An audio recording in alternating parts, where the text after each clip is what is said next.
I have been watching Candace Owens closely. And I want to be very clear about what I'm seeing, because this is not about petty drama or internet personality warfare. No, no, no, no. This is about courage, about pattern recognition, and the rare willingness to confront power without flinching. And that's our gal. Candace is not chasing spectacle. She's doing something far more dangerous and far more valuable. She is dissecting a protective and protected, I should say, curated professional entertainment narrative. And she's doing it in public, enforcing accountability where there was none. Were it not for Candace, who would be exposing this? Who? And remember, all of this could be eliminated if Erika Kirk just went away. But that's not going to happen.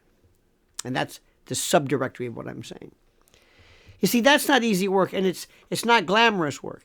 And it invites attacks, of course, and smears and coordinated pushback, especially from paid personality and social media assassins, if you think about it.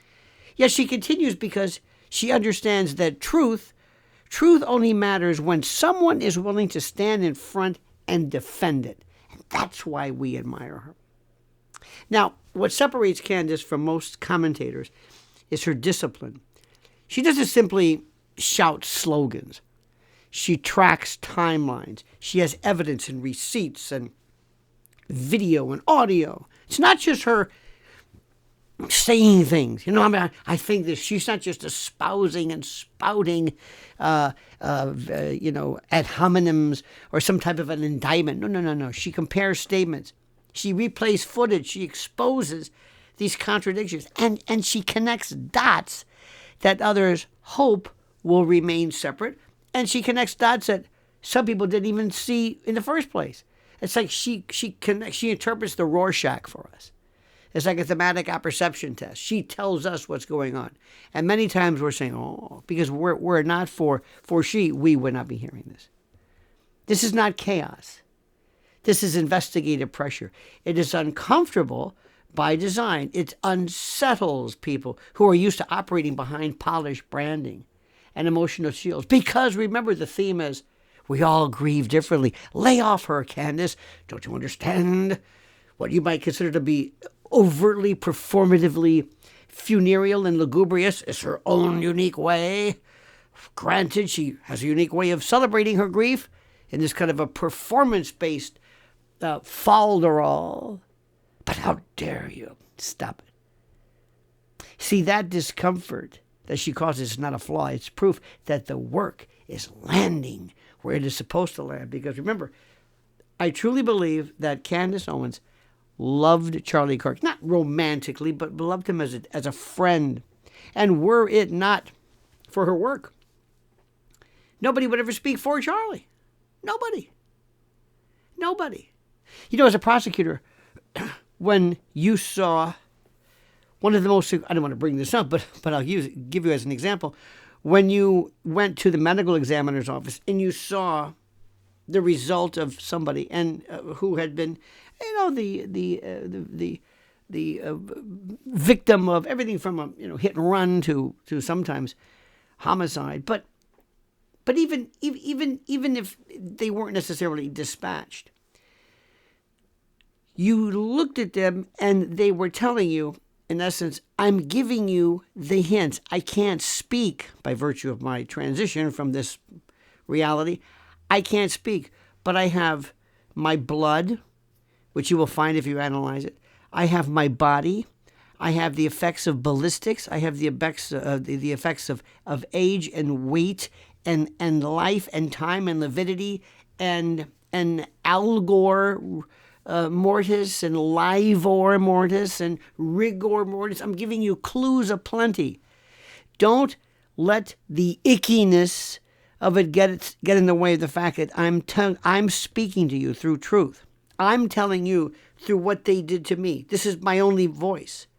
And Candace is Charlie's only voice. Let me ask you again, and I'm going to be asking this repeatedly. Were it not for Candace Owens, who would be speaking for him? The contrast between Candace and Erika couldn't be more dramatic. Candace approaches this with transparency and directness. And by the way, I speak of her glowingly. I do. Is it because I respect her? Because I think she's an intrepid reporter, journalist, commentator, human being? Yes. Any questions? You got a problem with that? Good. Erika, however, presents herself through performance and optics.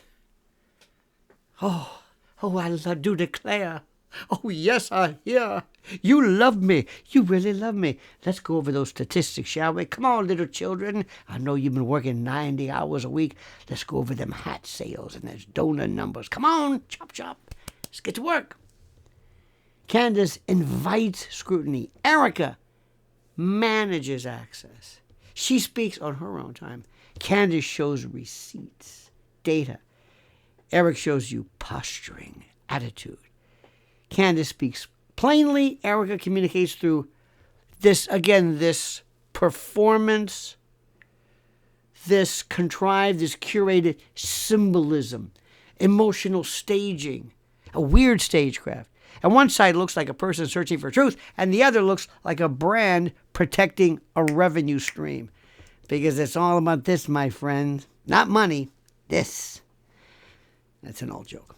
Now, Erika Kirk, who knew, increasingly comes across as the grande dame of the grift. That's not an insult for shock value. It's a description of behavior. Everything appears choreographed. Everything is about money. Money grubbing, gold digging, money focused. Every appearance feels managed, performed,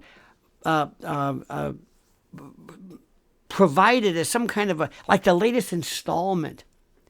You know, the latest performance. You got the matinees, we got the weekends, twice a day.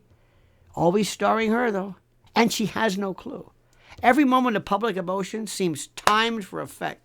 The language is polished. The tone is controlled. She thinks it is, by the way. It's catastrophic as far as we're concerned. But she doesn't realize it because she still believes you love every thing about her. It's the beauty queen thing. I'm telling you, it's that prism that she sees a life through. The image is guarded. This is not the posture of transparency. It's the posture. It's the mean of someone running on empty and running an operation on empty.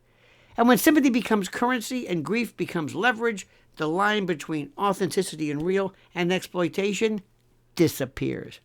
No firewall. No blood-brain barrier. Candace Owens has done something few people in media are willing to do.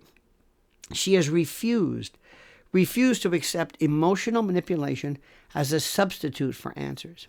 She has refused to bow to social pressure that seems, that says that certain figures are untouchable. You've been told this.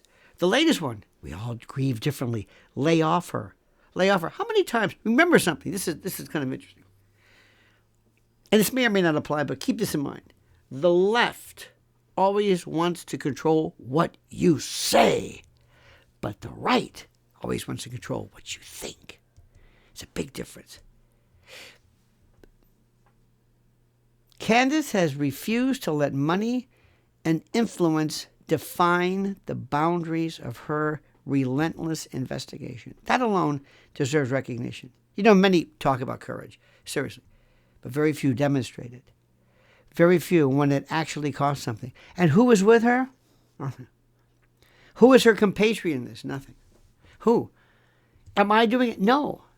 We're basically, she's in the front. She's the point man. She's marching point. She's in the front. She's drawing the fire. And we're behind her, bravely commenting after she goes out there first. Be not mistaken. And anybody who thinks, I'm doing an investigation, nonsense. She's doing it. This is Candace.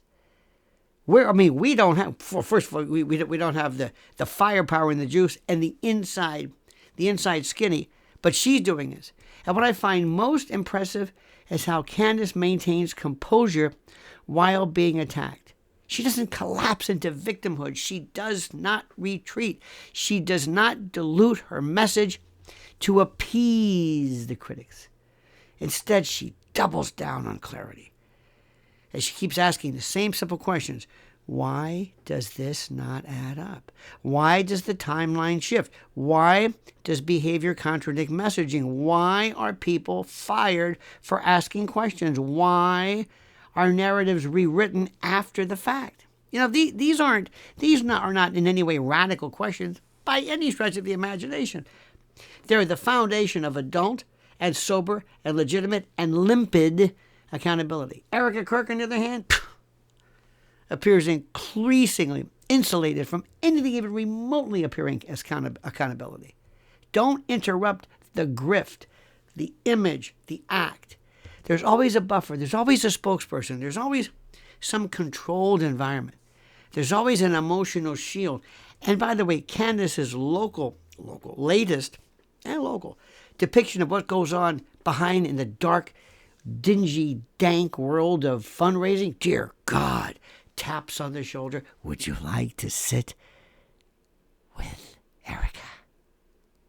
Oh my God. How do they do this? And they talk about lawyers having no soul. My God. There's always some emotional shield deployed when scrutiny increases, whatever you start looking. And this, by the way, this isn't accidental. It's strategic. And it allows power to operate without any kind of friction or any kind of interruption. And it discourages any kind of dissent. You see, it frames critics, you and me, because we're critics, as cruel, heartless, mindless. Don't you understand? Don't you understand? She's a widow. She suffers. She experiences grief differently. That is a classic grift tactic. You turn accountability into cruelty. You turn questions into attacks. You turn skepticism into hate. It's just like in the old days, whenever you would question war, why do you hate your country? Why are you un-American? Why are you anti-Semitic? Why are you racist? Why are you homophobic? Why are you, whatever you do, it's not because you have a legitimate question. It's because you are fueled by some kind of hate that others define. And all this, by the way, works because people are emotionally conditioned to avoid appearing insensitive. Oh, God forbid. Not in this day and age. Imagine that. Candace has refused to play that game. She has consistently exposed how emotional theater is being used as a cover. As she's pointed out how branding, that's really what it is. Branding, you're a fine girl. Anyway, branding has replaced substance. She's highlighted. In English, she's highlighted. She's exposed, she's advanced. She's described how faith language is selectively deployed to build loyalty rather than spiritual depth. This is not anti-faith. No. It is pro-integrity. Real faith doesn't fear scrutiny. Real leadership doesn't hide behind symbolism. Real grief doesn't require public, staged choreography, some kind of weird kabuki. And now another reason Candace stands out is her willingness to confront. I guess it's been called, sometimes it sounds too highfalutin, but you could call it institutional protection networks. She doesn't pretend that media groups are neutral. Notice I don't say ecosystems. That's the word today, which drives me nuts. Almost as much as Eric goes, hey guys, this is amazing. This is crazy. Oh, the 10-year-old, the cheerleader, the beauty queen. Candace understands a lot how narratives and stories are coordinated. The official narrative, the official account. How reputations are insulated. And how dissent is punished. And she is willing to say it out loud. And that makes people very uncomfortable because it exposes systems that prefer to operate quietly. Yet silence only depends upon understanding this fact, that it benefits those already in control. Silence. And with one caveat, if she were smart, she would get out of the way, out of the line of fire. This is what anybody would tell. Erika, go away. And TPO, remember, mark she's going to be gone soon. Either TP USA folds, it's investigated to the point of I'll let others investigate that, or it just goes away. I mean, just saying that, turning point. See what's happened? It's like, you mean with Erika? When I hear the word Erika Kirk, I think actress. I think the Grande, like that SNL character. I don't know her name, but Kristen Wiig. The hello when I was on Broadway. Oh, I've met these types, by the way. Kitty Carlisle on steroids. Do the math. Erika Kirk. Miss November Renaissance or whatever it is. Miss EMP. Miss Spook. Miss Romanian. Whenever I hear any kind of charity outside, whether it's Oprah, Sean Penn, anything involving elsewhere, you think, uh-oh. Erika Kirk benefits from all of this forced silence. Silence. She's not silent. You're silent. And the more she's shielded from, open examination, the stronger her grip and grift become. Candace has disrupted that protection bubble. She has forced people to actually look at behavior rather than slogans. And that is why the response to her has been so aggressive. You see, when power is exposed, it always lashes out. It always defends itself. There's a very serious protection element there, almost an instinct. I also want to highlight Candace's ability to communicate complex issues in accessible language, because she doesn't hide behind, academic jargon and no. She doesn't bury points in bureaucratic fog. She speaks plainly, deliberately, clearly, with, dare I say, limpidity, pellucidity, clarity. She's open. That's why her audience grows. But she's sincere, and you like her. It's like Sally Fields. You like her. You like her. You can't wait to tune in. She's gutsy. She's smart. You like her. That's it. That's half the battle. There are a lot of people out there who might be smart and might be tuned in, but something doesn't connect. She connects. And people are tired of being spoken down to also. They want clarity. They want honesty. And they want someone who doesn't pretend, confusion is intelligence. No. Erika Kirk, say it again, represents the opposite energy. Her presence feels manufactured, delivered, mannequin-like, fugazi, synthetic, orchestrated. It's always ready for the performance. It feels corporate. It feels like some kind of performance calibrated and drafted by consultants rather than driven by sincerity. And that's why so many people instinctively recoil. We humans are remarkably good at detecting, bullshit and artificial behavior. It's true. You don't need a psych degree to feel or to tell you how to feel when something's off. You know it. It's your intuition. Never, ever, ever go against your instincts, especially when something's telling you you're right. Candace taps into that instinct and gives it structure and evidence and says, go ahead, challenge me. Another important distinction, which we talk about, is motive. What do you think motivates Candace? I think she's driven by exposure and accountability. That's what I think. Erika's behavior, motivated by preservation, control, and money. And one moves towards sunlight. I know this sounds rather, fanciful, but it's true. One moves towards sunlight, Brandeis, the great disinfectant. Remember that one? And the other moves towards insulation, darkness. What was that line about being kept in the dark and fed? Bullshit. You're like a mushroom. You're kept in the dark and you're fed. Anyway. One person invites conversation. The other one manages perception. Guess which one that is? One of these two risks reputation. She puts her life on the line every single day. And the other one protects branding. Which one do you think that is? And these are fundamentally, catastrophically antipodal, syzygy-like operating systems. They're completely antipodal. And I applaud Candace Owens for maintaining intellectual independence. Absolutely. She doesn't align herself blindly with with any group or organization. In fact, it's her. She's it. She evaluates, she speaks about Charlie, she speaks about her Catholic Church, her husband, her family. That's it. That's it.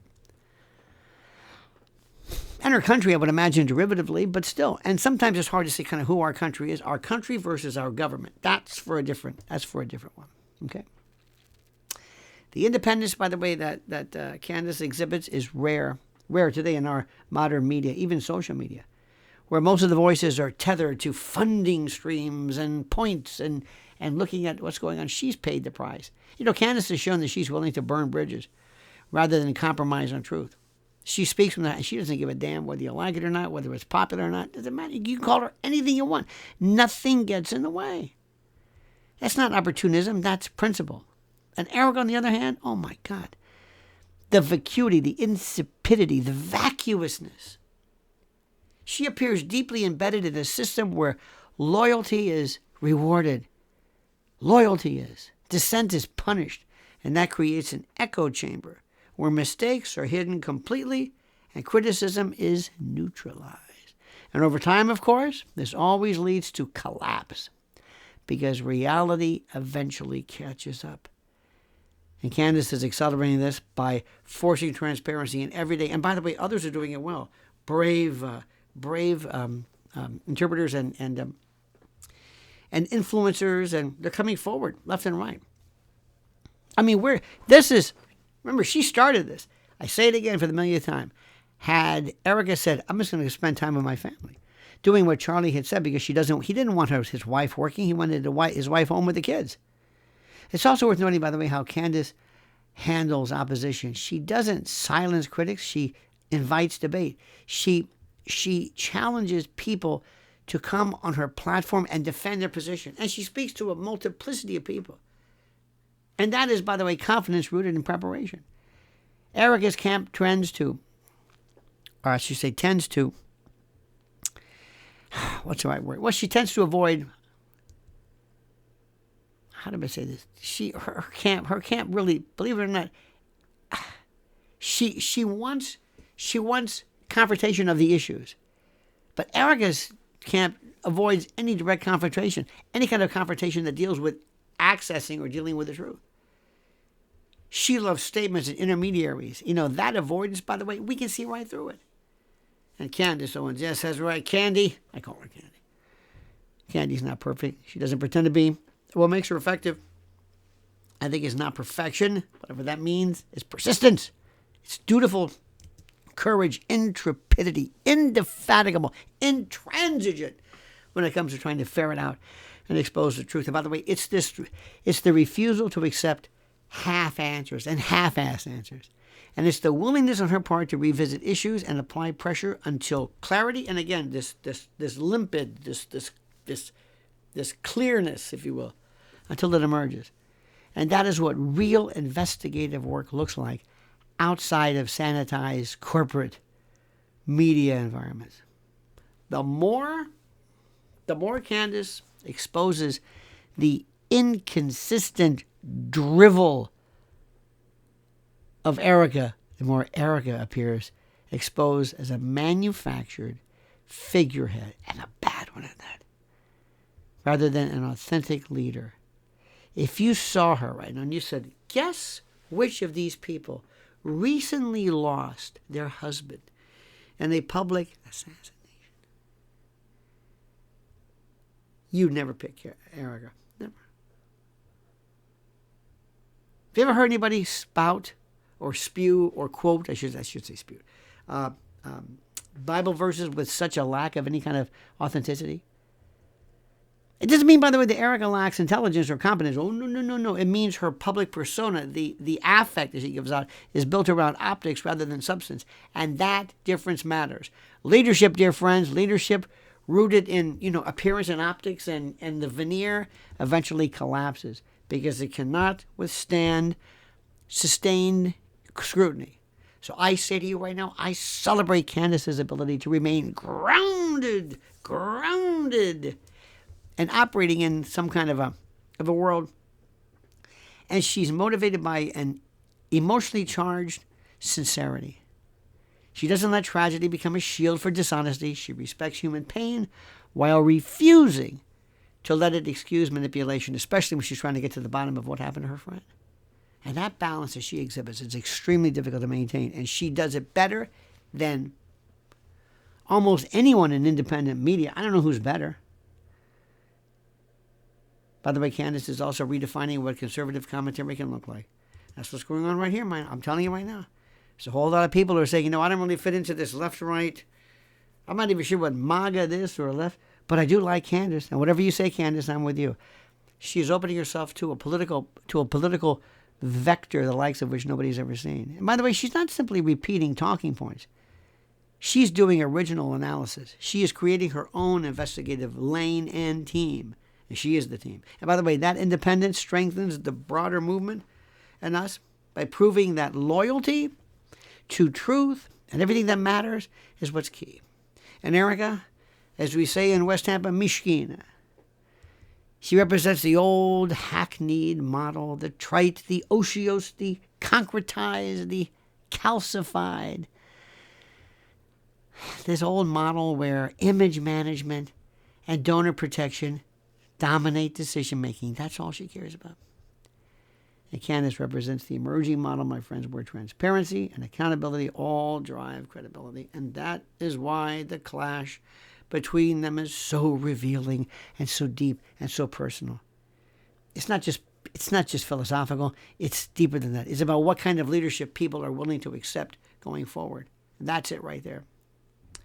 And I continue to be amazed by Candace's stamina. Sustained investigation requires mental endurance. You really got to know what you're doing, and you got to do a lot of heavy lifting. It requires the ability to absorb criticism without becoming defensive, and it requires emotional control, and it requires strategic thinking, strategery. She demonstrates all of it consistently and without failure. That's not accidental, my friend. That is professional discipline. And at the end of the day, when all is said and done, Candace Owens is doing what few people are willing to do. She is telling uncomfortable truths in a public where we are, and refusing, by the way, to be intimidated by money, influence, or reputation. And Erika Kirk, on the other hand, appears increasingly exposed and deeper and deeper into the void, the dank chasm of cluelessness. As somebody managing perception, by the way, rather than trying to embody some kind of authenticity. It's too late for her. It's too late. I'm sorry to say this. It's too late. What you're seeing right now is something that I never thought even possible. And you have been able to show, by the way, a focus on this. We did a live stream last night. We're going to do one again today. And I never realized, just when I think I understand your particular commitment to this, just when I think I understand your involvement and how much Candace means to you, I'm always not disappointed. I'm always surprised. I'm the same way. I didn't think this would last this long. But every day it's something else. Because these people, these stupid idiots, these Boeotians, these dimwits, iconas, these dumbwits, these stupicies, add to TPUSA, they're just grabbing the money. They're just torching the place. They know it's over. And who did it? Erika. All she had to do was just go away and act like she was supposed to, and everything's fine. My friends, how do I say this? Thank you. Thank you, thank you, thank you, thank you. Thank you for your kindness. Thank you for your great comments. Read them. Your ability to sift through the nonsense, to clear up this miasma, this fog of nonsense is incredible. You are laser-like in your ability to understand critical thinking. And to get to the gravamen, I like one of my favorite words, the gravamen of the indictment. I thank you for that. Please like this video. Hit that little bell so you're notified of live streams and new videos. We're going to be doing more live streams. Those are fun. Because this is... And I know this is something that we need to focus on. There's a lot of issues in the world, and a lot of people are doing a very good job. But when it comes to this one, I'm going to tell you something. Unabashedly, this fascinates me. Because of the complexity, it's almost like Mandelbrot's fractals. You keep going deeper and deeper and deeper inside, and what do you get? You find it's even more complex. Thank you for this, my friends. Thank you so much for Thank you so much for subscribing here. And also to my wife's channel, Lynn's Warriors, and her fight against human trafficking and child predation. I mean that, Lynn's Warriors on YouTube. Thank you. Until then, my friends, thank you. You have a wonderful day. Keep thinking, keep focusing, keep applying critical thinking. And until we meet together, I just always tell you, as usual, always to comment. By the way, read the questions I have in the comment section. Go after this, go and read. I want to hear what you say. So comment as you see fit.